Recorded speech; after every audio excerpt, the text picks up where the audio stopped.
Good evening, ladies and gentlemen. Welcome to Toward a Quality of Life, coming to you from the Roxbury studio of BNN TV. And today we're going to talk about the Fort Hood shooter, Major Nidal Hasan, who killed 13 people and one unborn baby of a lady who was pregnant, and did it at a military base of Fort Hood in Texas. You remember. And, okay, so I did a lot of investigation about this Fort Hood person, and let me relate to you about him. And I'm saying that, you know, after he did this, and of course it was horrible for the military, and you can imagine the wounds and the pain that continue when something like that happens to all the family and all the people who were there that didn't get killed. There were a lot of people there. The base, how this has affected the morale, the fear, the spirit, the depression, the hopefulness of people. A horrible, horrible event for our men and women serving in the United States military.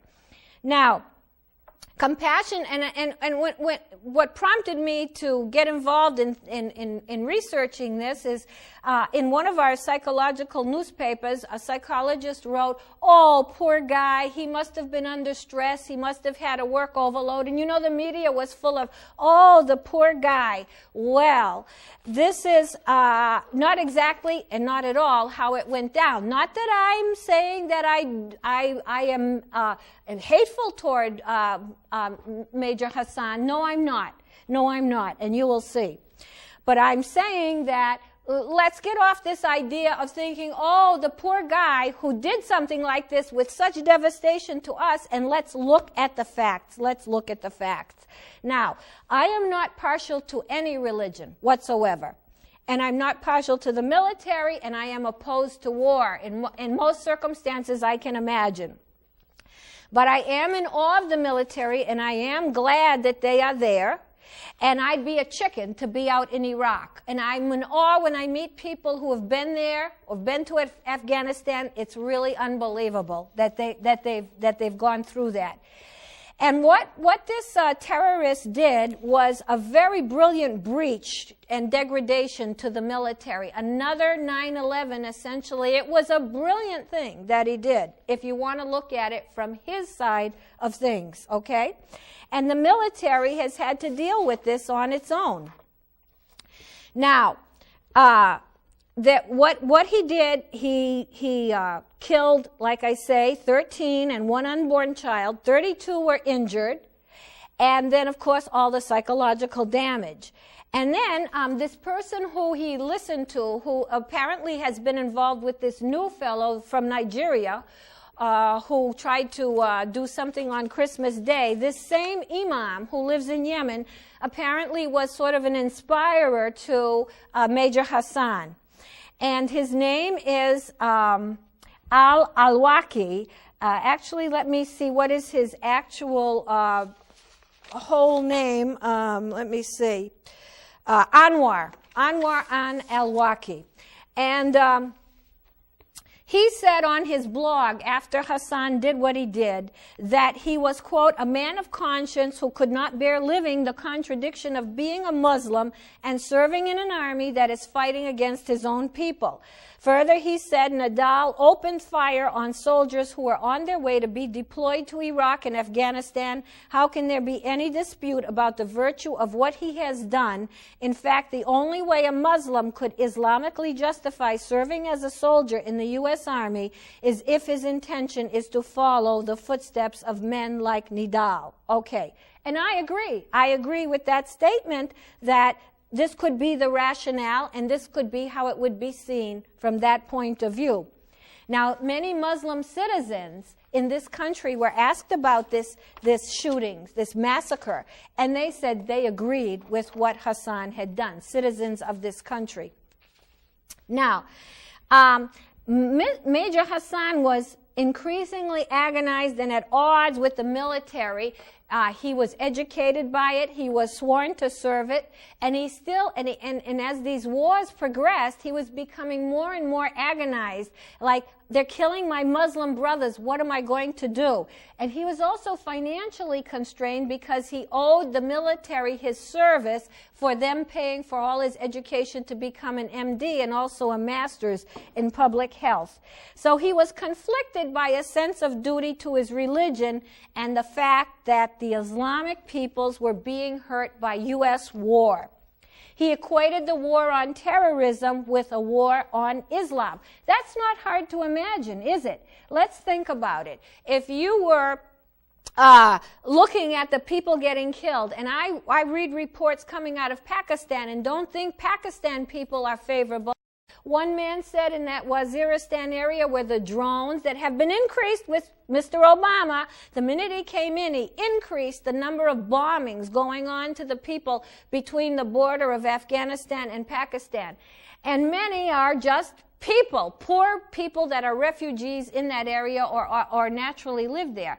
And as one man said in a report, he took away a piece of flesh and called it his son. People get decimated with United States bombs, and they are Muslims. You know, so is that such a hard stretch? Okay, and then when 1 year, not long ago, Mr. Hasan gave a presentation in the military called Why the War on Terror is a War on Islam. And he also said to colleagues many times that I am a Muslim first and American second. He was a very devout guy. And he made his grievances known to the military, to his fellow attendees at the mosques, to his relatives, and to neighbors who knew him. And by the way, for the most part, neighbors found him to be a very nice and gentle guy. Okay, and then another time he gave a presentation in the military. He said what the Quran inculcates in the minds of Muslims and the potential implications this may have for the U.S. military was what he was talking about, and it ended with a slide that said, we love death more than you love life. This actually happened, and the military was going along with him making known how he felt, even doing presentations about it. So, he didn't want to work on the side of a war that killed Muslims in Afghanistan. He actually campaigned in the military to get out of it, and he was going to be deployed to Afghanistan. So, it's unusual that someone would be so blunt and open and sort of forewarning, hey, look, this isn't going on well with me. And some of his relatives have said that he tried to get out of the military, asking them to get out, tried to find a way for them to accept him to pay his education debt another way, and he sought to have a legal counsel to get this accomplished. Now, before he was at Fort Hood, and that wasn't for long, he had been at Walter Reed, and maybe they transferred him kind of because of the things he was saying. And he didn't have, he had equivocal reports for how well he did when he was at Walter Reed.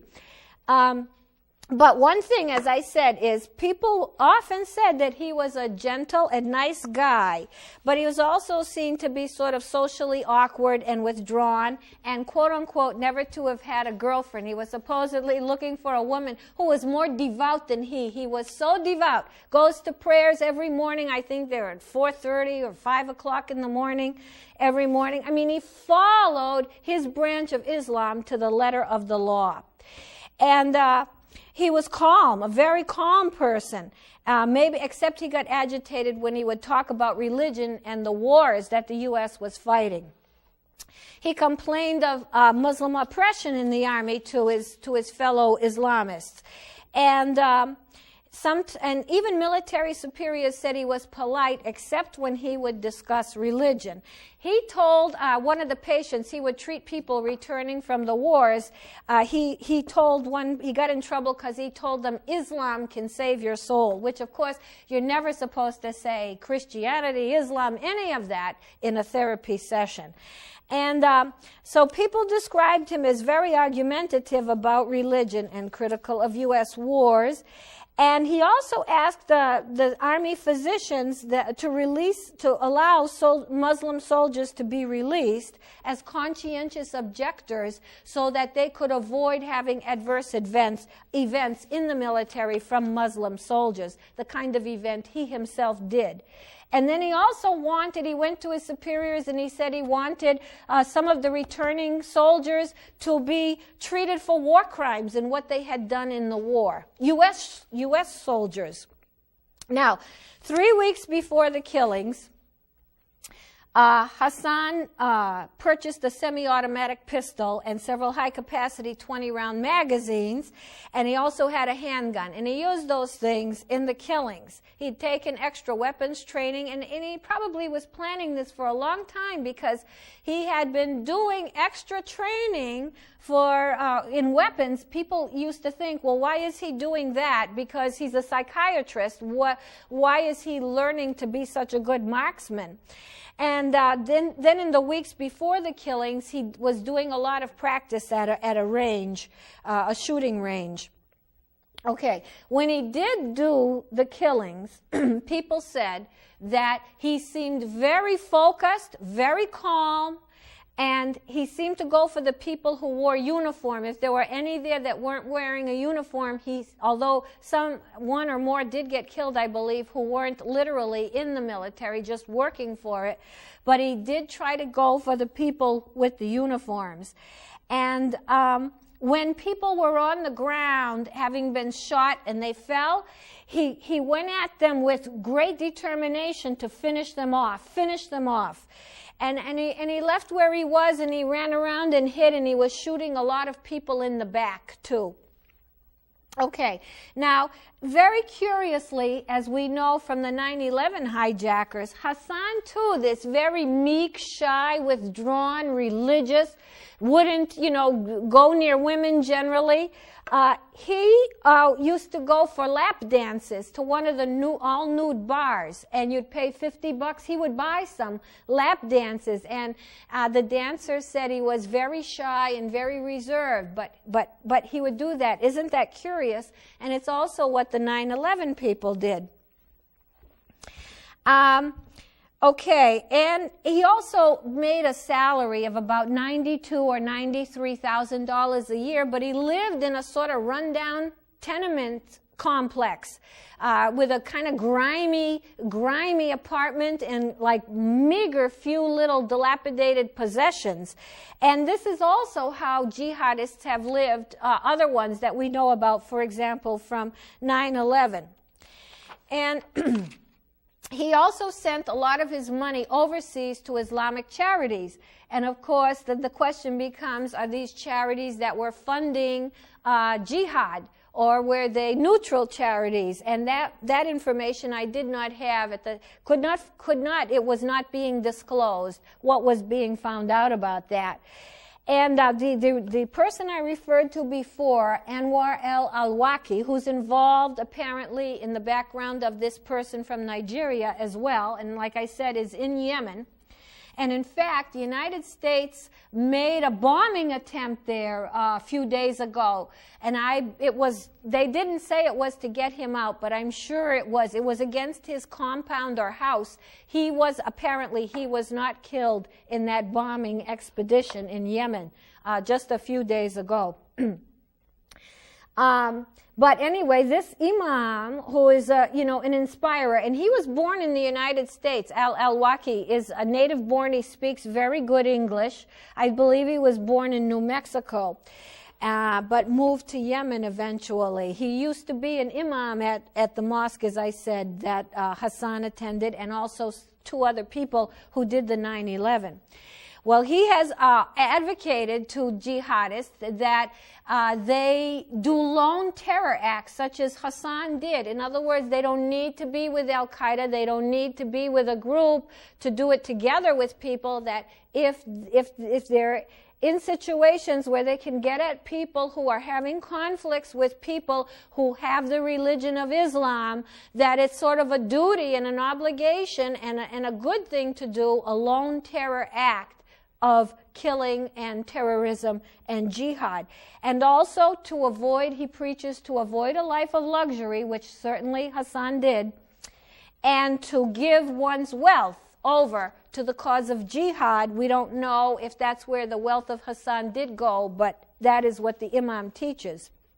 Now, The instigation to me thinking about this and researching it, as I said in the beginning, was because all over the news, and then from someone in the psychology business, seeing this idea, oh, poor Hasan, he must have had a terrible work overload. Oh, maybe he was mentally ill. And I say this is most irritating because if this is a war, then, well, as you'll see, maybe we're all mentally ill. And why do we need to frame it in those kind of terms which do not represent reality? The most important question about Hasan's behavior is not one about vicarious war fatigue, stress, or crippling workloads. The important question for assessing his behavior is religious zealotry and fundamentalist jihad mental illness? Perhaps also, what about the personalities or character of persons who follow its pursuit? Now dig this. By extension, one might ask, are the current U.S. wars mental illness? War is war, and when you don't have tanks and drones and daisy cutter bombs, you go at it with the means you have. Now, other things about Hasan, that he wasn't just an overloaded. In fact, they said he was kind of, not too enthusiastic in his work. He was a little bit, hanging back and not, really doing it. There were some reviews of his work when he was at Walter Reed as a psychiatrist. Probably because he was so devoted and it was, really not getting to the point of where his whole mind and body and soul was going. Now, he had a business card that represented him as SOA, which means Soldier of Allah. It said he was a psychiatrist, and he said SOA, Soldier of Allah, on his business card, and he did not make any reference that he was with the United States military on his card. And then in interviewing so many people who knew him, and many did, he used to go over their house and have coffee. They talked to him. They knew him. They weren't Muslims. They liked him. He was in the neighborhood, and he was kind and compassionate. They saw him as quiet, shy, nice, and highly, highly religious. And he used to talk to people about God and the Quran and so forth. Okay, now sometimes he dressed in his uniform. The base was apparently nearby, but he lived off base. And by the way, other soldiers lived who had been in the military. So it shows you that when you leave the military, since this was kind of a rundown place, you don't exactly get a good life after serving in Iraq and Afghanistan. But so he was dressing in his uniform, or he would wear street clothes, and then in some time he started to wear the Muslim robes, the cap, the long garment, and so forth. He started to wear that attire around, and of course with some soldiers who'd returned from the war, that didn't go over too well. And the morning of the killings, he went to the mosque as usual, and he wore his white attire. There is a name for it. I don't have the name on the tip of my tongue at the moment.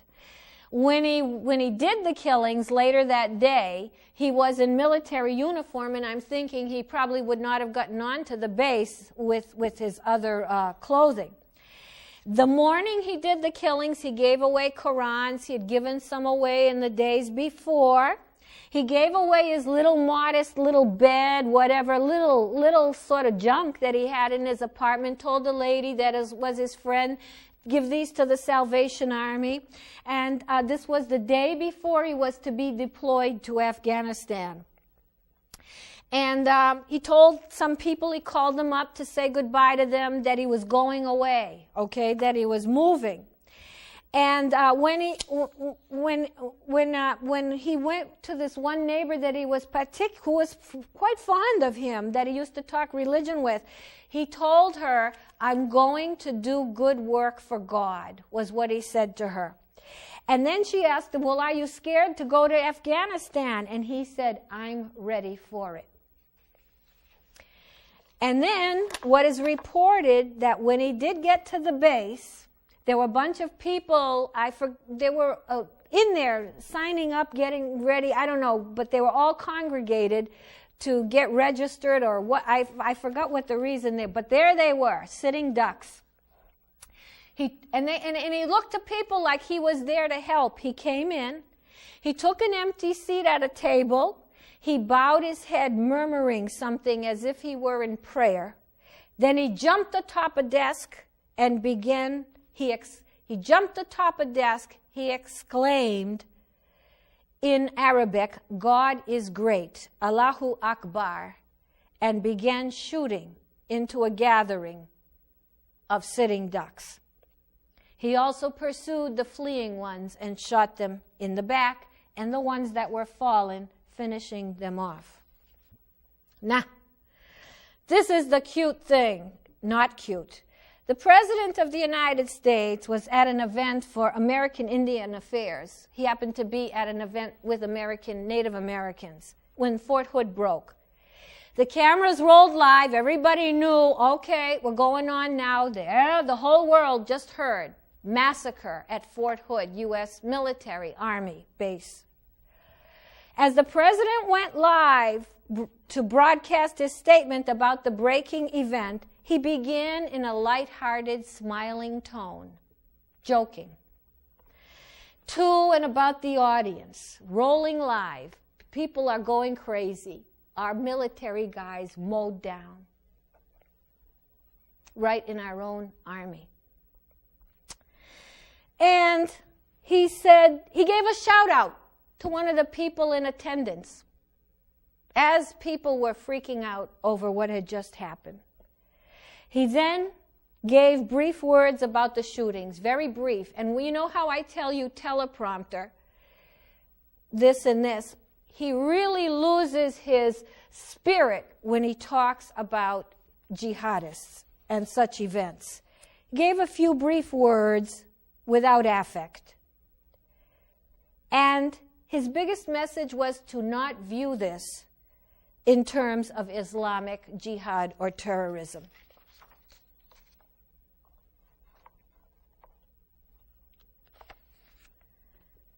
He counseled the Congress to not hold hearings. He did not give the Congress Intelligence Committee, at least when I researched this, they could not get the intelligence report on what happened. It was being withheld, even though it's their duty to oversee it.